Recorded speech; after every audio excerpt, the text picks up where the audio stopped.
চাই ল'ব।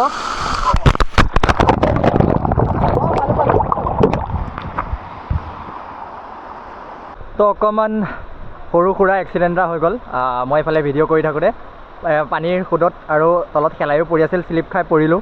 আৰু এইখিনিত চাওক, মুখখন দি পৰিলোঁ, অকণমান বেলেগত একো ক্ষতি হোৱা নাই।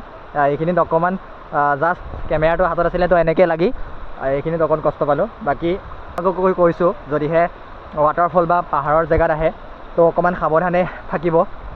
তো শেলাই চেলাই বহুত পৰি থাকে, তো অকণমান সাৱধানে চলা ফুৰা কৰিব। বাকী একো নাই, সাৱধানৰ মৰণ নাই বুলি এনেই নকয়। বাকী মই যদি ভালকৈ থাকিলোঁ হয় বা তললৈ চাই কৰি থাকিলোঁ হয়, ময়ো নপৰিলোৱে হয়। বাকী মই কৈ আছিলোঁ যে কোন জেগা, হেৰাং ৱাটাৰফল। বাকী আহিব পাৰে, বহুত ধুনীয়া। কিয় বিখ্যাত দেখিছে ৱাটাৰফল, আৰু ইমান ধুনীয়া ৱাটাৰফল, একদম ধুনীয়াকৈ ওপৰৰ পৰা পানী বৈ আছে।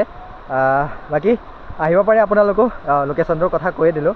বাকী মোৰ যদি প্ৰনাউন্স কৰাত বা স্পেলিং কৰাত অলপ ভুল হৈছে, মই ধুনীয়াকৈ ৱাটাৰফলৰ নাম লিখি দিম। বাকী আহিব পাৰে আপোনালোক। তো বছ, এতিয়া আৰু ধুনীয়াকৈ